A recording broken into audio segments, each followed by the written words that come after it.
All right, guys. Welcome back to another episode of Nanjing Podcast, and this is the third episode in Nanjing Podcast. And today we have a very special guest right here, who is a prominent figure in Nanjing's volunteering scene, and also has been out there in a lot of events, a lot of you might probably already know him. So yeah, please.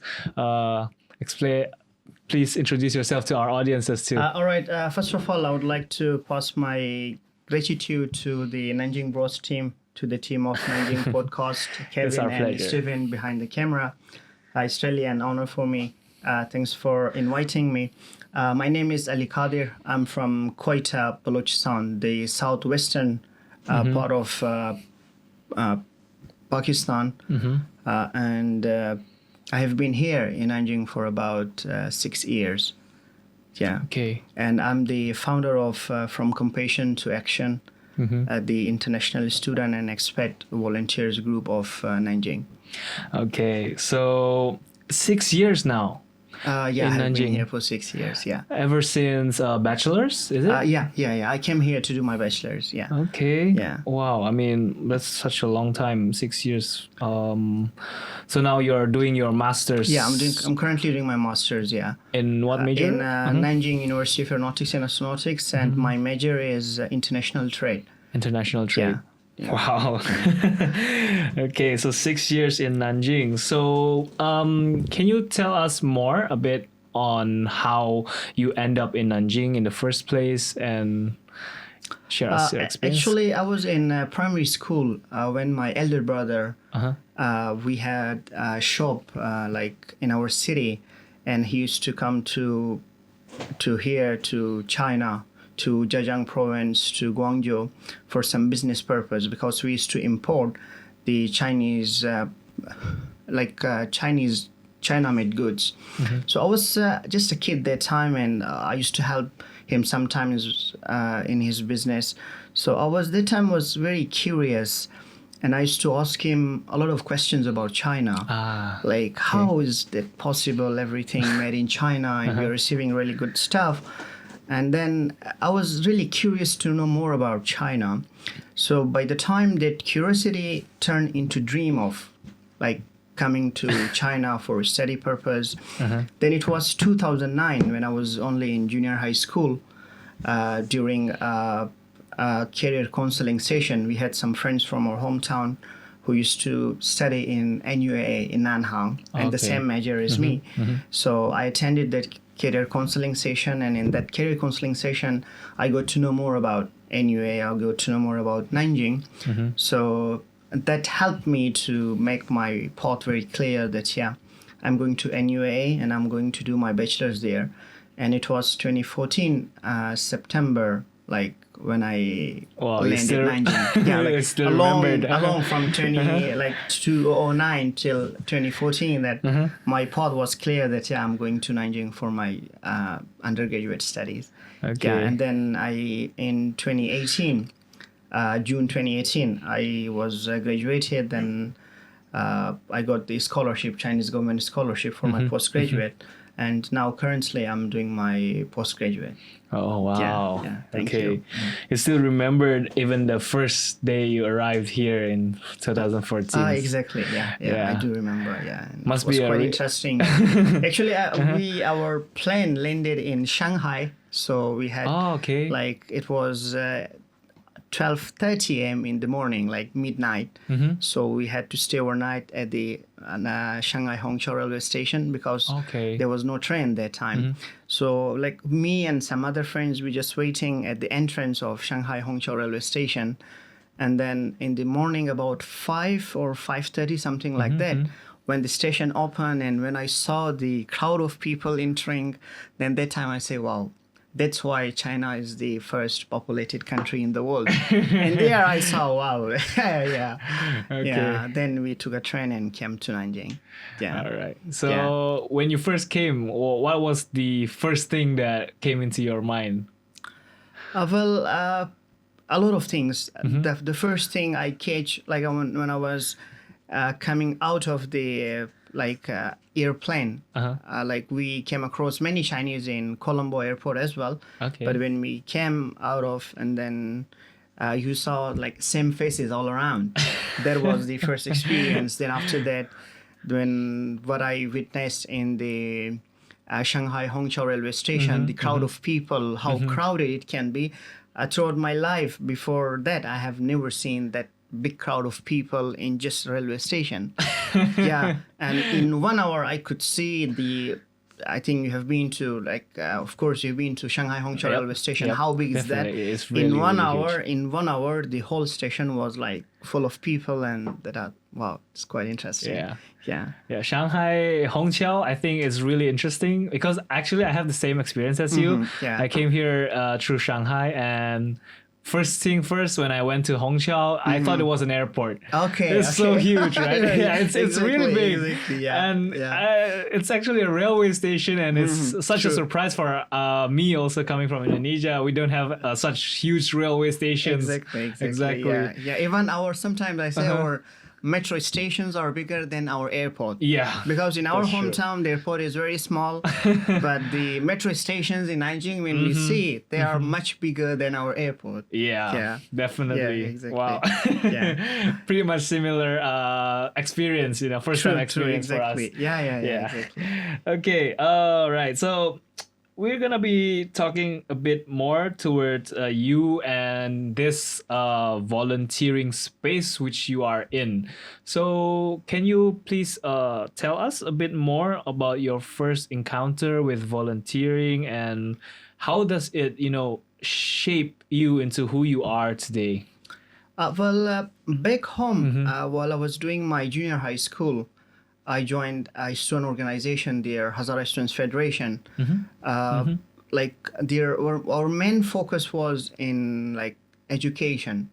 So being a member of Hazara Student Federation, we have been working on educational facilities, because in most of those democratic countries, you need a lot of struggle, you need a lot of movement in order to make sure the people and the student of your hometown or city can get a better education, can get a full educational facilities. So I have been involved with them with the movement of how to negotiate with the government, how to share the ideas, how to struggle to avail all those opportunities and then let them complete the facilities of education. So, and it was I was quite very interested in it. So in 2014, when I came to Nanjing, I have been looking for a lot of opportunities, volunteering opportunities. But 2014, since it's only half semester, I didn't get much time, and there were not much opportunities. And in 2015, it was a Lantern Festival. The volunteer team of our school, they took some of our foreign volunteers, including me, Nihad, and some other friends, to visit the senior citizens. Senior citizens, those who are abandoned from their families. So we went there one afternoon. It was an amazing experience. My first amazing experience as a volunteer in China. So we celebrated with them. We talked with them. Though our Chinese were not very good, but still we could communicate, and we found out some of them can speak English. And then some Chinese volunteers helped with the communication. We sang song for them. We had so much fun. And while leaving, each of them asked each of us that, when will you come again? So that was really touching for us. To say hope we can go back there again. So then after that, that was my first experience. As a volunteer. So your very first volunteering experience was actually before you came to China in your country? In our country, I was involved in education purpose, struggles, movements back there. So that was around high school?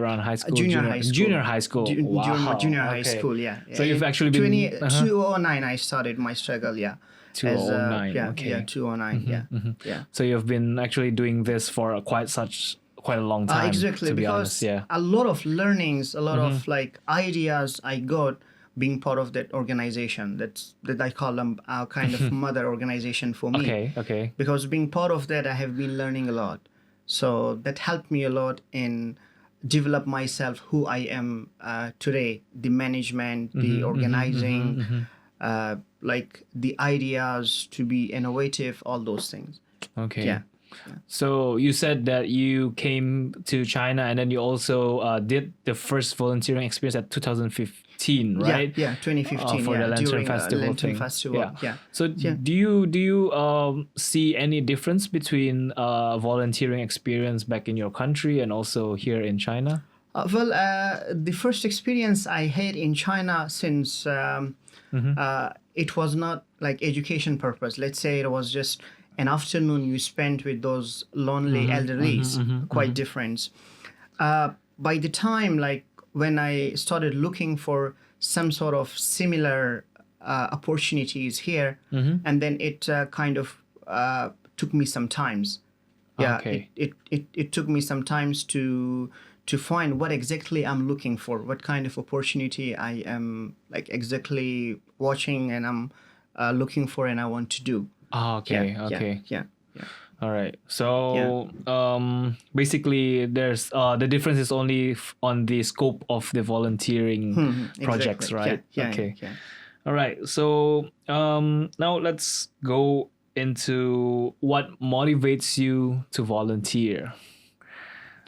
Actually, talking about my childhood, I'm born in a family of like 4 brothers and 1 sister, and then I'm the only one in a very big family.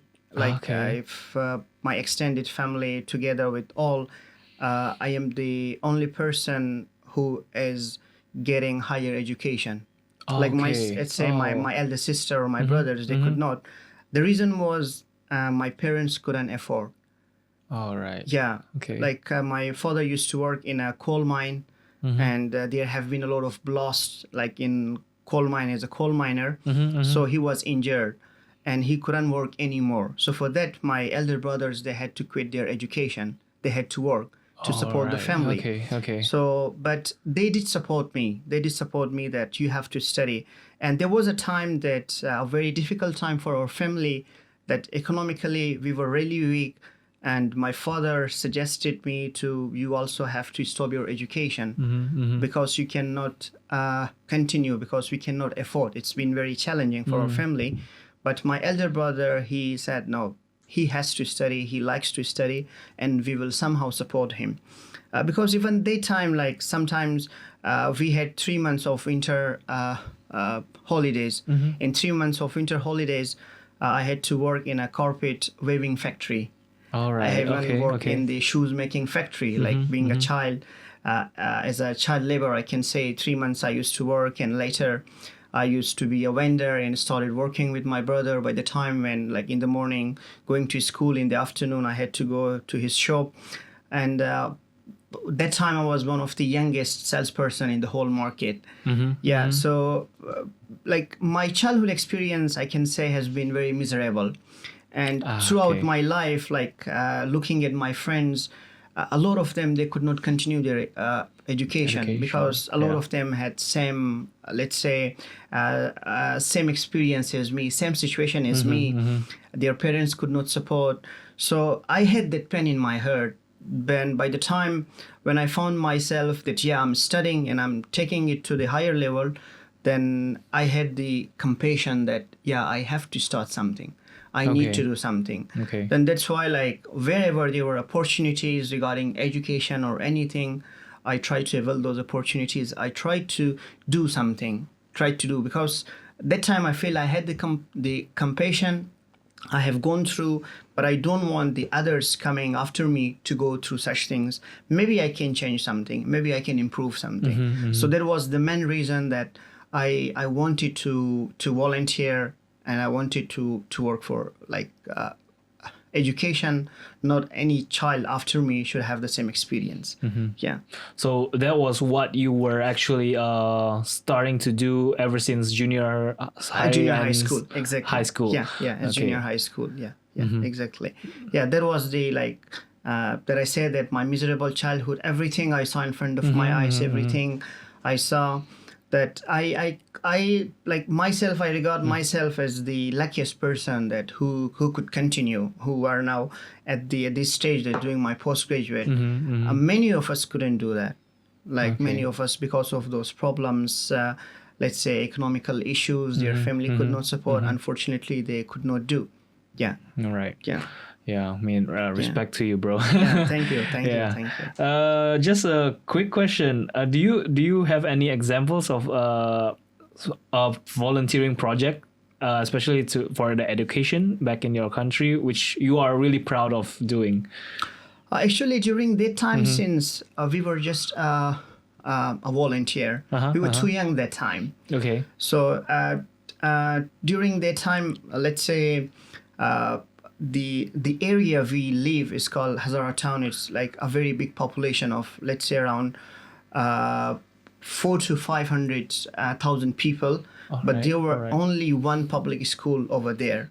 Okay. So our struggle for like having more schools, because it was like a very congested area, very populated areas, and not everyone can afford to go to the private education system. Definitely. That's why our main target was to struggle to have movement in order to get the government concerned to open or to arrange more educational facilities for that area. Okay. So that has been one of the most interesting experience that I've been like with the discussion from the with the parents, with the students, knowing their problems, knowing their issues regarding their facilities, to the meetings from the lower level to the high level with the government officials, with different departments.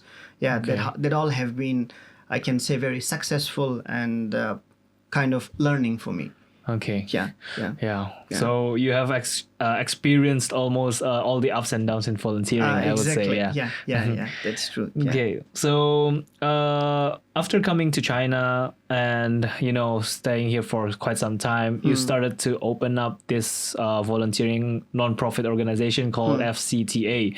Yeah. So could you tell us a bit more about what FCTA is, the background, and why you started this whole movement? Yeah. As I told, that my first experience in China that we attended with our Chinese volunteer team in school, we attended the Lantern Festival. Yeah. Then after that, I tried to approach them again and again that please allow me to do more and more volunteer works with you. Okay. But unfortunately, they had a reason. For them, it was a valid reason, that because of the language barrier, because since that time we were just freshmen in 2015. Yeah, 2015. And we could not speak very well, we could not speak Chinese very well that time. So it was quite challenging, and they had, in 2015 in summer, I had no plan to go back because I knew of some very good opportunities of volunteering in different rural areas in China. Some education project in rural areas. I was actually looking for such opportunities to find and do that. What happened that they conducted interview, there were like several trials, and I was the only international student who wanted to volunteer for that. But unfortunately, they had a reason that since your Chinese is not very good, you cannot go further. We cannot take you with us. I tried to insist that it's okay. I know what the difficulties I'm going to face there, but since I have to teach English there, I will try to cope with all those difficulties, and I hope we can make it. But unfortunately, they said no, sorry, we cannot. So, but still, I tried to keep. I was not disappointed. I still kept looking for such kind of opportunities. And then in the second half of 2015, I found a project of ISEC from Nanjing University, MCWC, Migrant Children We Care. There was a project because in Nanjing we have many migrant workers, and their kids have some special schools only for the migrant kids. So their education system, like they did not have English language in there. They did not have an opportunity to know about international culture. So that's why ISEC Nanjing University, they started this project to let those students know about international culture. So once or twice a week, like in every school, we had one class there. Like it was quite far. We had to from Nanhang to the school. Like while going, it take us about 2 hours. While coming back, it was rush hours, like about 6 p.m. It almost sometimes take us 2 hours and a half. We need to check 2 or 3 metro lines from S1 to line 1, then line 10, then again to line 2. Very long way. So I got to know about that opportunity, and then I applied to a friend, and then they rejected. They said, sorry, these volunteer opportunities only for the students of Nanjing University, not for other universities. Then I said, please, I really love to do that. I want to do that.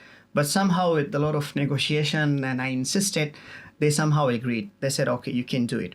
I started working with them. And then we entered in 2016.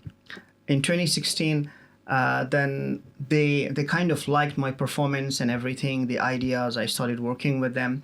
And then in the spring session of the 2015, then a lot of people got to know about what I am doing, because I used to share on my social media. Then Mujib was interested. My fellow, Then he was quite interested. He said, take me with you. Then I took Mujib with me, and then they accepted. And then it was 2016 when we developed the idea of why not having a platform of our own. Because we found out that in the first or second year, normally the undergraduate students have pretty much time. Definitely. They can do volunteering they want to do. It's really good for them. In the third or fourth year, they quite get busy. So, there is a problem that either they don't know about those opportunities, either they cannot avail those opportunities because of their language barrier. So we started thinking about I started thinking about we actually should have a platform. Then it was 2016, we further started working with the ISEC of Nanjing University. And then in the beginning of the 2015, the first session I was alone. In the second session, we were just 2 from Nanhang. But in the third session, based on our performance, we almost could provide them 80% of their teachers project. We provided from FCTA.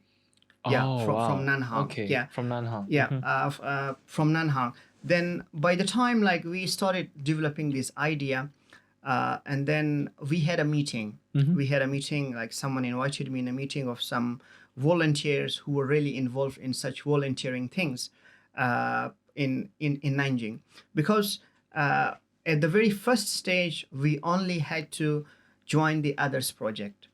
We couldn't have our own project because we didn't know the let's say the regulations, maybe the regulations, the orphanages or the centers or the target audience we are going to volunteer with them. So in that meeting, there were many organizations there, and then I told them what we have been doing as volunteer and what further we want to do. So from that meeting, only 2 people later cooperated a lot with me. One is from the China Council of Lines. When they had projects, they invited us, we joined them. And the other one is a good friend of mine, Rocky Wong. He took me to a differently able school. It is the outskirt of Jiangning district, kind of close to airport. And then we went, we met them, and then they really welcomed. Because later we found out to have our own projects.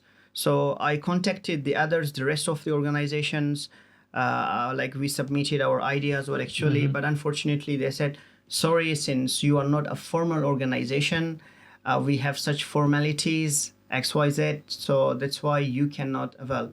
So by the time we were just 1, 2, 3, 4, 10, and then more and more people got to know about us, and that's how FCTA from Compassion to Action was established. So that the main purpose is, I said that there was not any platform that our international students can avail. So that's why we came up with the idea of making a mechanism. It's okay, our freshmen cannot speak Chinese, but we can make a mechanism that the ones who can speak Chinese and then the ones who cannot speak, they can go together during the project session, and then they can learn more. So that's how we made our mechanism, and since 2016 we have been doing our projects. At the very starting stage, we used to join the other organizations project, and then we found out that wow, we can have our own idea and we can start our own project. So Okay, that's wow. why we started. Yeah. Wow, So- I mean that is a long Exactly. experience Yeah, from exactly. working with other people, working with other with other projects, and Exactly. then Yeah. building from the ground up Yeah, up exactly. It till was FCTA is like Yeah. up and running right now. True, that's true. So Yeah. now you're still the leader of the FCTA. I am the organization? founder. Founder, Because by the time, let's say, we do not want to. We have had several organization. Let's say student organization, like we have had our founders, but unfortunately, once they graduate and the organization is gone with them. But we have Okay. made a kind of mechanism that we are connected with the ones who are gone as well, and then we train and welcome the newcomers as well.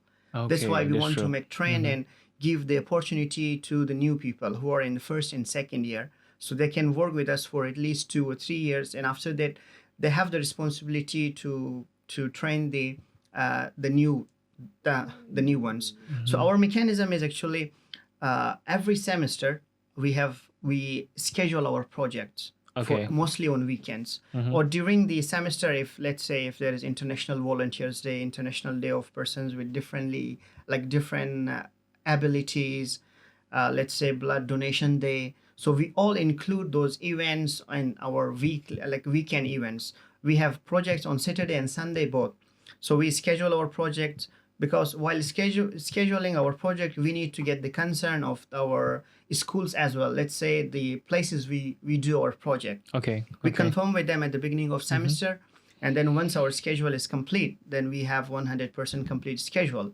Then we elect the project leaders for each project.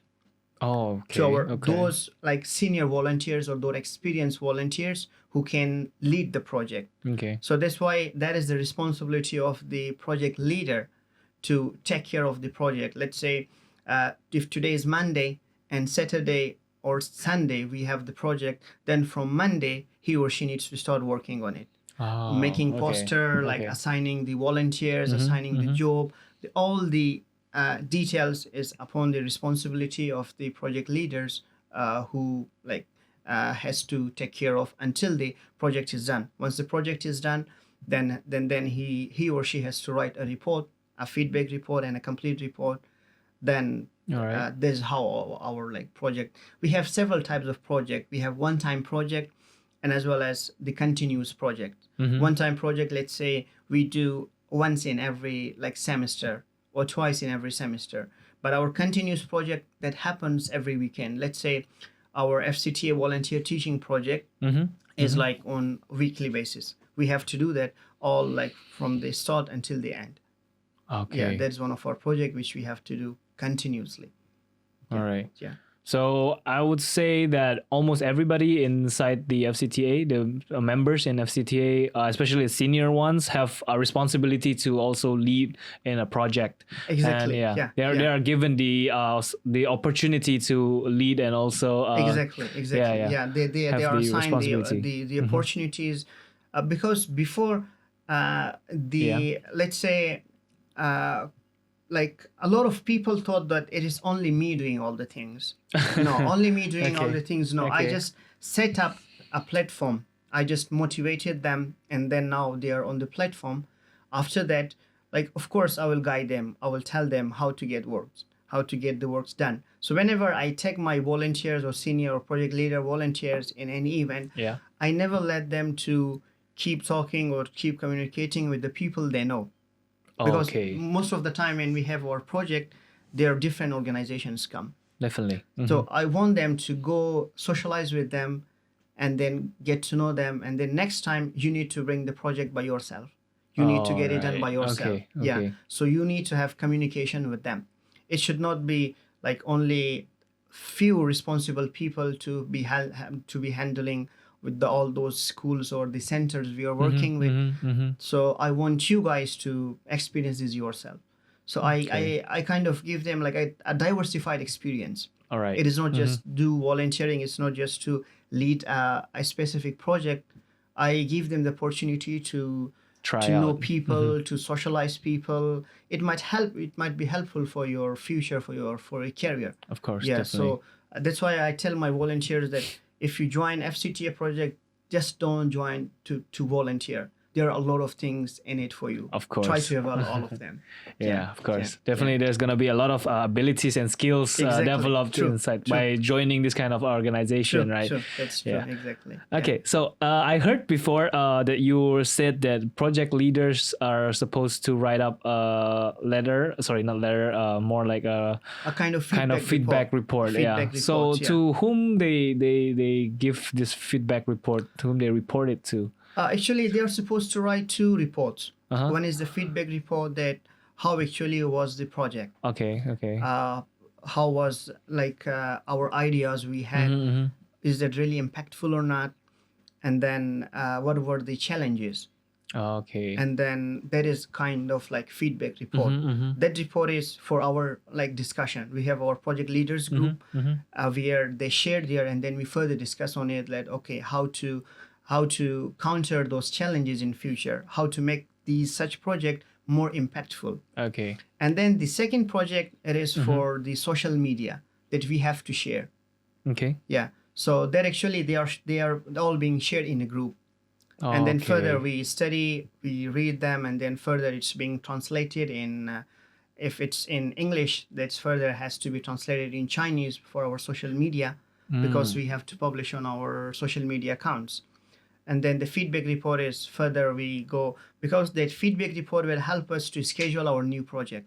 Okay. Because okay, every semester then we see, okay, we conducted this project last semester as well. How was the feedback? Then we check upon the feedback, and then if there are improvements needed, we bring some improvements in that. Yeah. Okay, so it's just for improving the whole overall project. Exactly. Yeah. Because okay. you want to try to make it. It's not just to make it fun. We actually because all organizing all these things need a lot of energy, need a lot of time, dedication. If you are doing it, we want to make it as impactful as possible. Yeah, so we want to see the outcome, that actually if it's a teaching project, if it is just visiting the elderlies, it should be somehow impactful, that they should feel it. Okay, wow, the international students in Nanjing coming here, they're not just studying, they are also bringing an impact. They're also doing something to this society. Okay. Yeah, that is actually what we want. Yeah. All right. Sorry. There's also another question I would like to ask. With all this volunteering activity going on, does the FCTA has anyone to report to?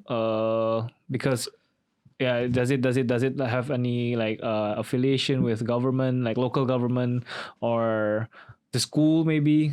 That's quite good question. Well, when we started just as a group, as an independent, and still we are independent. We do not have to report any organization. So far, our affiliation, we have one affiliation with the Nanjing Foreign Affairs Service Association. This kind of association, which is working under the Nanjing Foreign Affairs Office. Yeah. Yeah. But we are just affiliation. We do not have any to report or anything. And then, but we have kind of cooperation with the several government and non-government organizations as well. During the last year, we got an award from the Nanjing Public Diplomacy Association. And then even during the epidemic, our contribution, some of our volunteers, we did some sort of works during the fight against the epidemic. Yeah. And then the government officials got to know more about FCTA, that there is a kind of group, a kind of volunteers group, what they are doing. So with discussions with them, they have suggested us to get, let's say, kind of affiliation, to get registered. So we are still working on that. So far, we have got a lot of suggestions from our friends who are working in governments, several government organizations, They are helping with us. They are working for us that as soon as possible to get registered. Once we get registered, then that time somehow we will have the responsibility to report the government. Okay, what we have done. This is our result and everything. Yeah, yeah. But up till now, it's just a normal organization made by students. Okay. Just a normal organization. Yeah, not like 100%, not 100% official. Yeah. Because since we are living in China, and then here the regulations, I would not say strict, but it has many steps. Definitely. For that, we need to have a lot of homework. Most of the time when people ask, why don't you get registered? I say, we are still doing our homework. Because once we go for registration, we should have something in our history that we have done this thing. Based on our performance, we really want to get registered. Be like officially working here.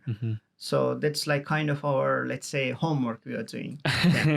Well, good luck for the registration for FCTA, bro. Definitely. Respect to what you've done here. And okay, so I would like to ask you also here a bit about maybe, because you have already been doing this whole volunteering thing in China ever since you said 2015, right? Yeah, the very first one. Yeah. And your journey since 2015 up till the founding of FCTA until now, do you have any lessons you want to share to maybe our listeners out there to what important lessons that you have learned through all this experience, through this volunteering experience? The thing is that a lot of lessons, but today I would like to share that for me, what have been is like I studied it alone with different, like joining other volunteering activities. And today there are more than 500 people have their contribution. Okay. More than 500 volunteers. More than 500 volunteers? More than 500. In Nanjing or? In FCTA. In FCTA? In FCTA, So FCTA is not just in Nanjing, no, like I mean, we have had projects outside Nanjing as well. Okay, These 500s are all in Nanjing. We have more than 500 volunteers. How that happened actually? The first thing I would say is to create inspiration. I went to volunteering alone. Inspiration. And then I could see that I used to share because I like to share my moments, because I think that social media is the only thing that can keep our memory, that can record our memory. Definitely. So that's why I just kept doing. But by the time, like gradually, I realized that this is also kind of inspiration for people as well. Okay. Then second, like Mujib was a close friend of mine. He's been very closely following, and then he said, okay, wow, what you are doing is great. I also want to experience. Then the third person joined, then the fourth person joined. So I would say creating inspiration, that has been like a very big, I can say, lesson for us, that 500 volunteers have joined in our project, like until today, until this day. So creating inspiration is one. And then after that, like by the time when we kept doing our projects, I like, we used to do a lot, but one thing worried me a lot was actually what we are doing, does it have any impact or not? Okay. Then I kept thinking that we need to do more. We need to focus more to make it more impactful. So by that time, we understood that actually what we are doing, what challenges we are working on, actually these are all the goals of Sustainable Development Goals. Okay. And then we like cleared our path. We now like say that, what we are doing under the goals of Sustainable Development Goals. Let's say we are working for education. We are working for the persons with different abilities. We are working with the, we have our global food project. Okay. We are working with the zero hunger. And then last semester, we also started with some sort of like recycling. We also started working for the environment as well. So that's why we started these in our organization. All right. Inside organization, let's say, before, like when we used to do project, a big number of our volunteers used to be male. Oh, okay. Yeah. But last semester, when we became more official and we started doing things more professionally, like 80% of our projects were assigned to females. They were the project 80%. leaders. 80% of them. Okay. And they That's a high like number. they really inspired me at the end when I saw their performance, the way they did it. It was really inspirational and very impressive for me. Because leading a project and then doing all those stuff is not that easy.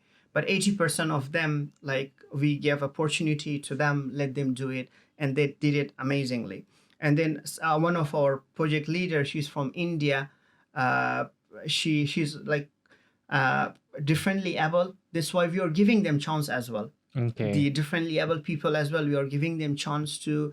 They also have the ability to do that. We also have such people among us that. So that's we started to make an inspiration for the ones to those who in future want to join us. So we started from the organization itself. That in our organizations, we have like gender equality. There is no like the whole power should be given in the hands of men Male, or yeah. those who are like can do it. No, we give like open floor to everyone. Those who are interested, they are welcome to join. Okay. So that's why we give most of opportunities to our female volunteers, which is one of the main goal of sustainable development goals is like gender equality. Gender equality, yeah. So that we proved inside our organizations, then other 500 volunteers, they are learning.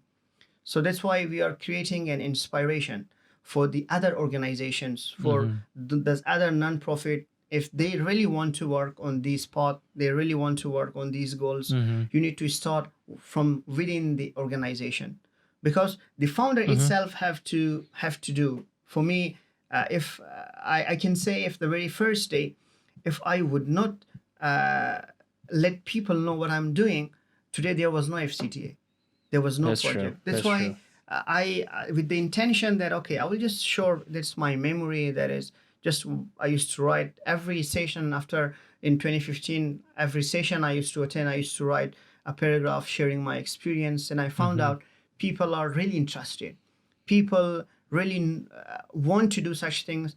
They just need a little bit inspiration, a little bit They motivation. need a little more push. Yeah, just a little bit more push. So that has been like a great lesson for us that we have learned, and we would like to suggest other organizations that in this way you can actually do a very excellent job.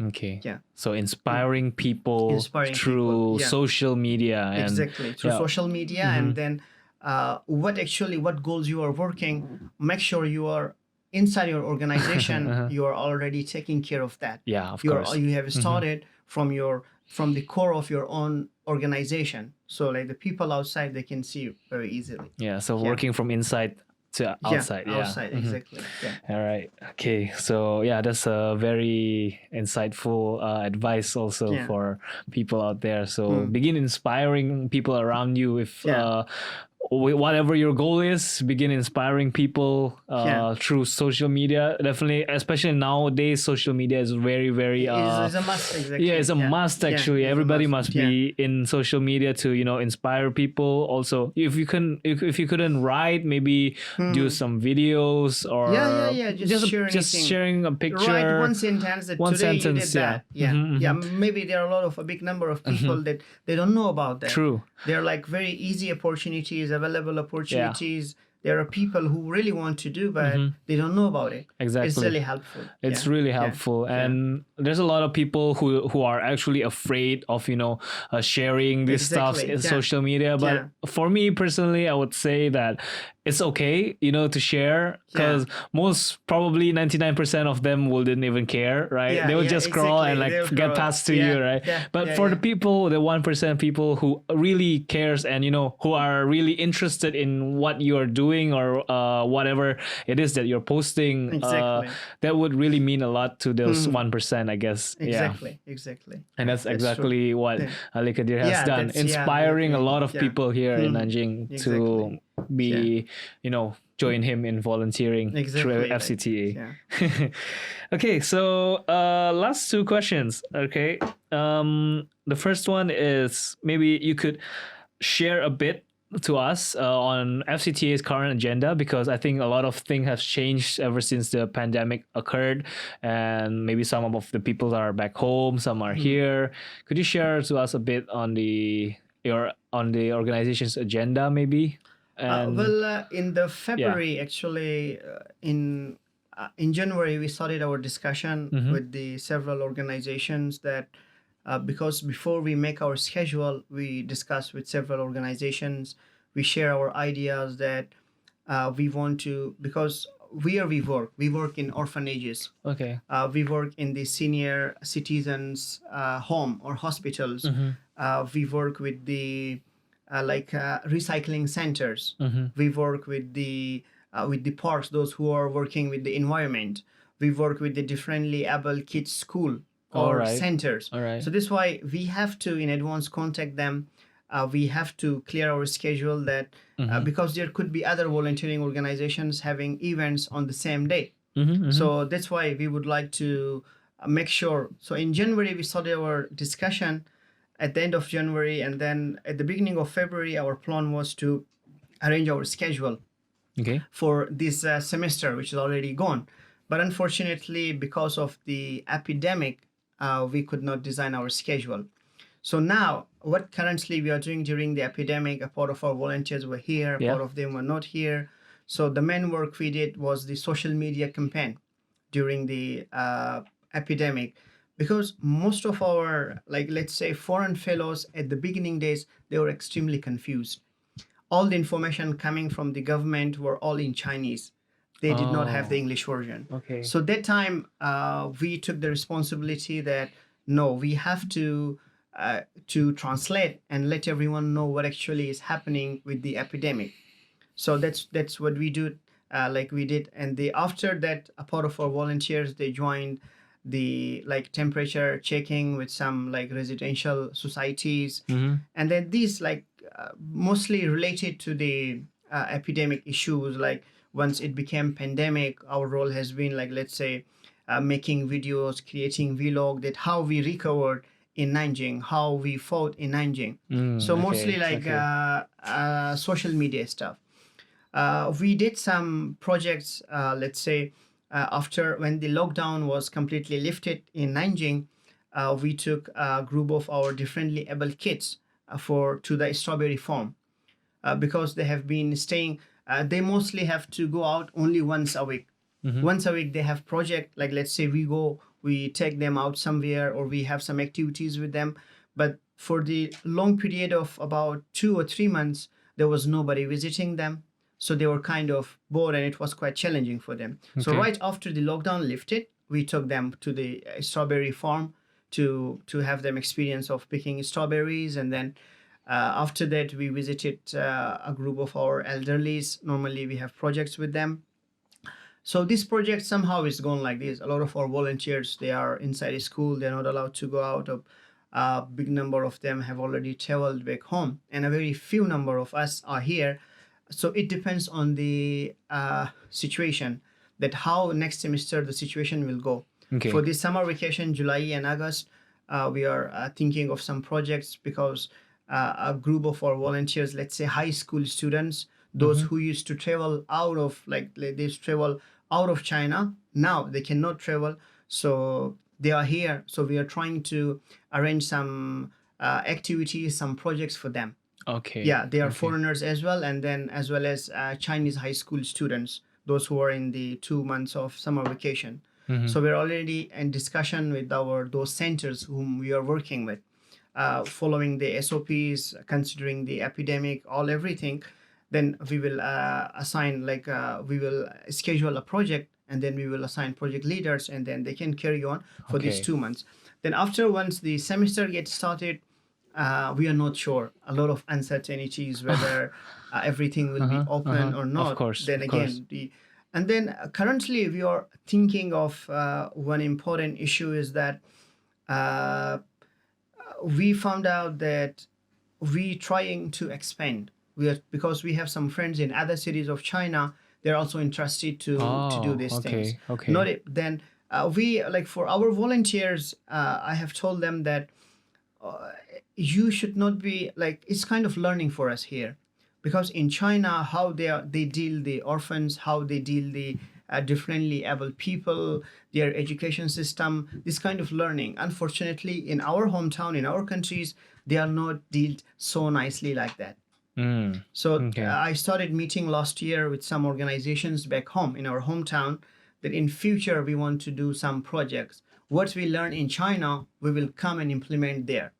So that's why like we are further working on that. And then soon, like our volunteers who are abroad, or once they go to abroad to back to their home countries, they can start the projects there.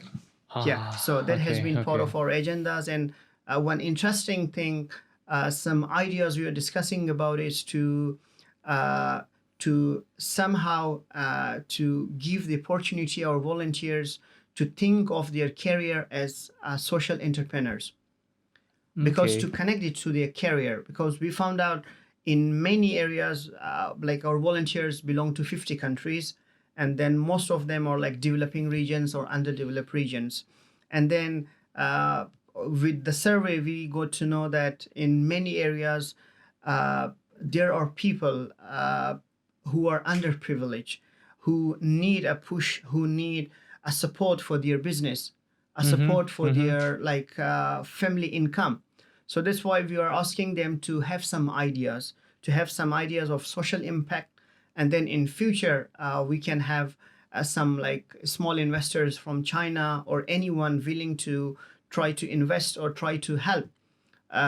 You can do in your hometown. Let's say in our hometown in Pakistan, there are not much opportunities for females, and there is no like very quite open culture of females working outside, let's say in shop or somewhere. So that's why we have thought of some opportunities for them, that to organize some kind of projects for them, that they should also get the job, they should also have an opportunity to work.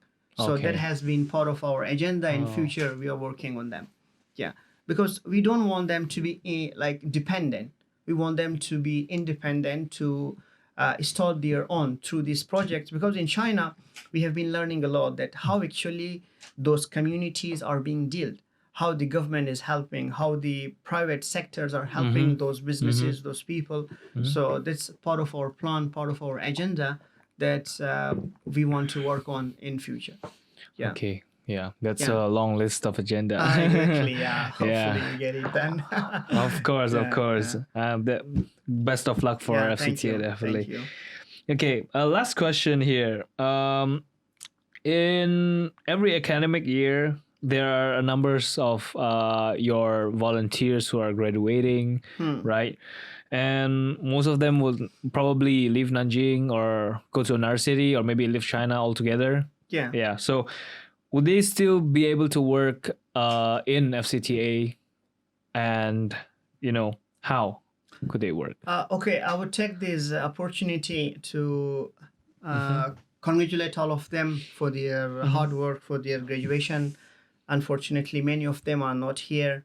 Okay. And then I'm not sure whether they will be coming or not. But I believe their moral support will be with us, though we will miss their physical existence here. Of course, we have already started our discussions of how to, like before the epidemic, in our agendas, in our volunteers assembly, every semester we organize volunteers assembly in Nanjing. We invite our own volunteers with the other like freshmen to attend and get to know what FCTA is. So in that we have discussed that like based on the previous question, that as I answered, that we are working to expand it, because we see there are lack of such platforms in many areas. There are lack of such actions in many areas. So that's why like the volunteers who have worked with us here, now they are not going to come back to Nanjing, or they are not going to come back to China at all. So for them, we would like to ask them we have already asked them, we would like ask them to keep working with us to find such opportunities in their own hometown. We know based on our survey, there are not much opportunities there.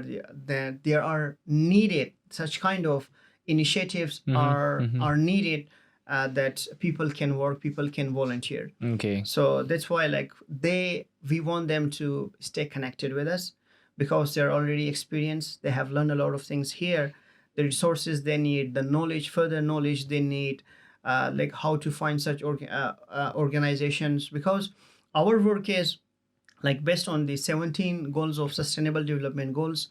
The goal number 17 is one of the most important one. It is the cooperation of organizations to achieve the goals. Let's say if FCTA doesn't have any cooperation with the centers, with different organizations, we cannot work. Of course. So that's why the first stage for them would be to do a research to find such organizations. Because last year, I already started in Quetta, Pakistan.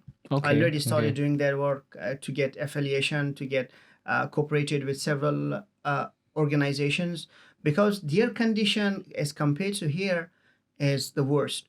Because the way they are being they deal the differently able people, the way they are dealing the orphans, their education system, and all. We want to, because in China we have learned a lot how well they arrange everything, how well they deal everything. So we want to implement our ideas there. So that's why the volunteers of us who are graduated already, who cannot come back to Nanjing, so we would be requesting them. They're of course with us. We want them to start the projects there, to working on several projects there, and then in future we hope to globalize FCTA. Because we are having volunteers from many regions, and then if each of them go and have an initiative in every country, that would be a great job. So that is like how we want to stay connected with our volunteers, those who will not be coming to Nanjing, or let's say in China we have already started our work with talking with some organizations, because if we do not know the organization, we cannot work. In China it is like this, because directly going and doing something is not possible. Impossible. Yeah. You have to they have a lot of formalities. If you know organizations, if you have talked further about it in details at what you are going to do, then it's easy. So that's why we are looking for several organizations to let us start our projects in different places. It's just, I think, just the formalities which is different between China and maybe organizations out there in other countries. True. That's true. All right, so I think that's all of the questions that I would like to ask. Is there any questions from Instagram? Now we are open to QA if anyone is interested. Any questions, Steven? No questions. Okay. All right. So if there's no questions, then I'm gonna end this podcast by before we end this, maybe you would like to share to us how we could contact FCTA if maybe some of our listeners are interested in volunteering, and later also for maybe newcomers, freshmen who's coming and listening to this. Sure. We have our, if you're in China, we have our social media account in Wechat, as well as a subscription by the name of FCTA, and then as well as we have our Instagram account, FCTA_Nanjing, and then as well as you can find us on Facebook. It's not only for students, anybody, any founder, leader, or volunteer of any organization. If you feel that we can work together in future, if you have any ideas, if you want to initiate such projects, if you just want to learn from us, we can share our experience, and then in future we can work. Please contact us through our social media channels. In case if you cannot approach us, you can approach the Nanjing Bros. Of course, they will help you to connect. Of course, to us. We'll definitely help you guys connect to FCTA, and also if maybe you personally, Ali? Yeah, you can personally contact me also, exactly. yeah. Contact me or anybody from FCTA. Yeah. So in Wechat it's FCTA. Yeah, FCTA. Just FCTA. Yeah, FCTA 2016. Okay. Yeah, FCTA 2016. Because our founding year was 2016, so FCTA 2016. They can find us Alright. on Wechat as well. So just search in Wechat account FCTA 2016. Yeah. And Instagram it is FCTA underscore NJ. NJ. Yeah, Nanjing. Yeah, NJ. All right. Yeah. So that's it for the information, guys. If you ever need if you're ever interested in volunteering activities, definitely hit them up and look for more information from their official account or Instagram. That way you can get involved in the volunteering scene in Nanjing especially. Yeah. Okay. Thank you. Alright, Thank you, Kevin and Steven, for your contribution. Actually, we FCTA, any media channel, because you guys are helping us to let more people know about us. Of course. You guys play the biggest role. So it's kind of contribution for us on the path from compassion to action. We really acknowledge your work and we really appreciate throughout our journey from 2016 until now. Any interviewer, any like social media team, either it is private or government media, we have always appreciated you guys that you guys have done a big contribution, because what you are doing now, a lot of people would get to know about us, and then we can do better in future. Yeah, thanks. There's a contribution on the path from compassion to action. I'm really thankful and I really appreciate it. Thank you, bro. It's an honor for us actually to have you here also. Thank you. Because I know you're a really busy man. Thank you. Yeah, so it's an honor for us to have FCTA here also. And so that's all for today's podcast, guys. I hope you guys are all good out there. It's been raining almost all day in Nanjing. But I hope this is helpful for you guys, especially you guys who wanted to know more about Ali Qadir as a person, and also FCTA as an organization as a whole. Hope it spark an interest in you guys for volunteering activities. And so that's the end of the podcast, guys. If you guys have any comments, or maybe you would like to know more, ask a question about Ali Qadir, definitely leave it down in the comments below, guys. And don't forget to subscribe and like and share if you guys are on YouTube. And that's it, guys, for today's podcast. We're gonna end this and see you guys. Stay safe. Stay safe, guys. Don't forget to wear your mask out there.